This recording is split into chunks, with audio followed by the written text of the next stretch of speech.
I'm coming. More than 2 years ago, when we were finishing Last of Us Part 2, and we were working on those flashbacks within that scene for the first game, we got excited with the idea of like, oh man, what if we made The Last of Us Part 1 to look as good, if not better, than what we have done with Last of Us Part 2, which we really pushed the boundaries of like what we could do from gameplay and a graphical standpoint, and felt like if we do that, we could actually come even closer to our original vision of what the first game would have been had we not been constrained by technology.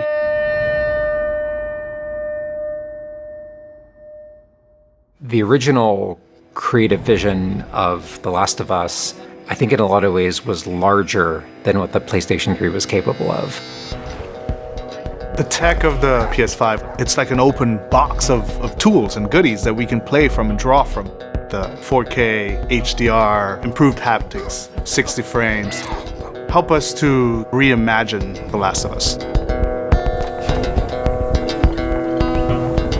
It gave us opportunities to rebuild our characters at the highest fidelity.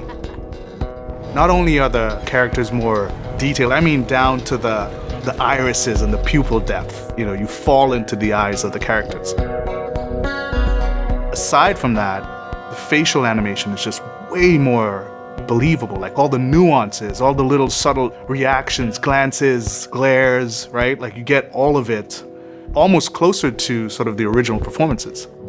So no matter what, you stick to me like glue. Like glue. Like glue. Got it. Good. We are able now to not only just have the highest fidelity characters in the cutscene, but also in gameplay. It's the same character, so now we can do these seamless transitions in and out.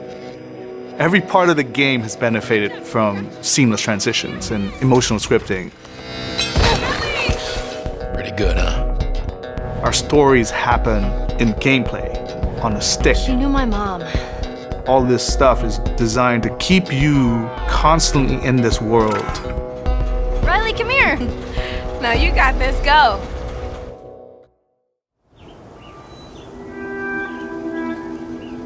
One of the things that the PlayStation 5 is really enabling is that we're able to have a density of physics objects in a scene that we could never do before. Like, this has always been the dream, is to have this number of bumpables, chippables, breakables, destructible objects in a scene. It just makes the world feel rich, makes it feel lived in.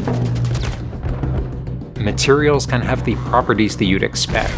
The turret truck in Pittsburgh, when it's firing at you and it's just ripping apart the concrete and sending objects flying left and right. Seeing things break, like there's fear, there's a real fear that it invokes.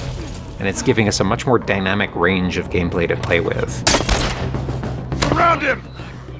Our AI tech has just increased incredibly. What we were building the basis off of was The Last of Us Part 2's AI. And it has sophisticated systems for things like the fundamental knowledge model of how these NPCs perceive and understand what the player is much more sophisticated. Now how the enemies are communicating with each other, how they're chasing you, how they're flanking you, how intense that fight feels, it's so much more rewarding coming out of it from the other side.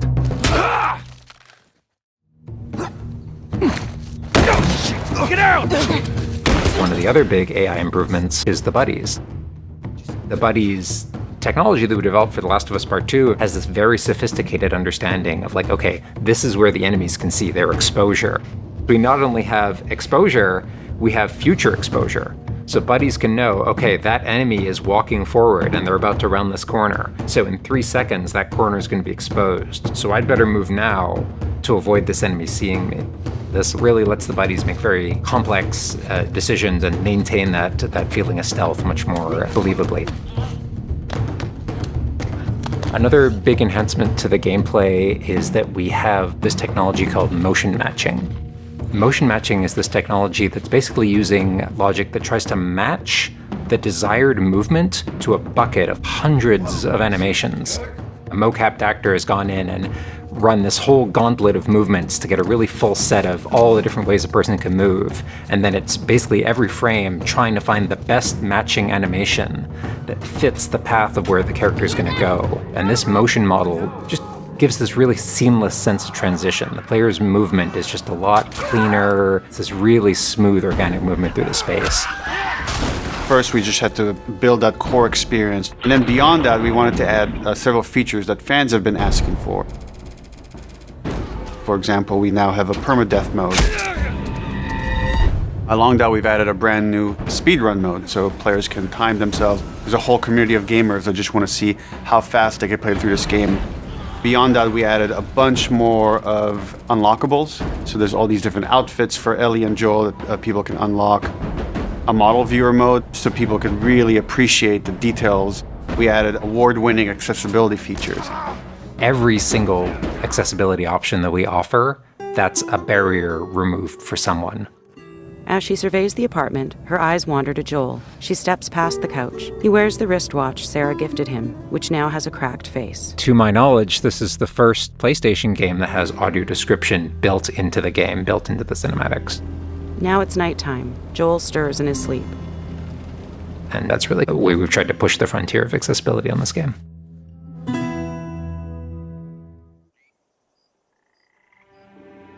So much of the identity of The Last of Us is the world. We revamped completely the art direction. You know, everything from these expansive vistas that not only are they beautiful, but you feel the environments. You feel the environments in a much more visceral way. The rooftops overlooking the Capitol building, for example, like just the breath of fresh air when you go up there and you feel that sort of release in tension. And then, to juxtapose that down in the tunnels in Wilds, and you get that dank, flooded tunnel feel, that humidity, you can actually feel it. All these environments are just completely reimagined. Now we got our engine on the PS5, those haptics, the 3D audio, the fast loading. It really creates a much more immersive, and because of that, much more emotional experience. One of the things I absolutely love with the 3D audio in The Last of Us Part 1 is being able to hear an enemy before they sneak up on you. And trying to do a stalker fight with the 3D audio is just so much fun. You're hearing them skitter around in a different room, and you're hearing them trying to get it behind you.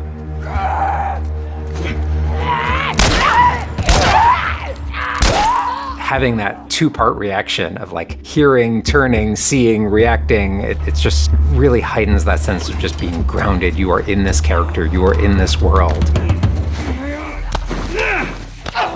Now, with the PlayStation 5, the amount of control that developers have over the Dualsense, it's really, really cool. All the guns in the game have a variable amount of resistance on the triggers when you aim them. The way it works with the bow is that at the very beginning, when they're starting to draw the bow, there's a little bit of resistance. And then as the bow gets tauter and tauter, the amount of resistance is increasing. And then when you release the bow, you're also getting that resistance going out of the trigger. When you are aiming and firing the shotgun, you're going to get a haptic vibration on the shot. And then what I think is one of the ways that the DualSense really advances things is you're going to get a haptic vibration on the pump of the shotgun. And what's much more sophisticated about that on the DualSense is that in effect has a little like speaker in it. And it's playing an audio file that comes through in the vibrations. And those two beats is what you're going to feel on the controller. Looks like a good spot. This also ties in to the new workbench animations. So if you're seeing Joel taking apart a gun or screwing something in or putting a new stock on a gun, that moment where he's like jamming that on, you're going to get that haptic feedback on that. We have, haptics all across the board, for all the moments you kind of expect, for clambering, jumping, landing, meleeing, getting meleeed, like all those kind of high intensity moments we have represented in the haptics. What I personally absolutely adore is the way we can enhance the really quiet, subtle moments of gameplay. So it's like when Joel goes in to pet the giraffe, getting that little light touch on the haptics as he's petting the giraffe. To me, that's the essence of The Last of Us. It's the high tension moments, it's the low tension moments, it's all of it feeling grounded. It's you're feeling immersed in this world. It's all about bringing you along with that story in as many ways as we can. And that's what the new technology on the PlayStation 5 is allowing.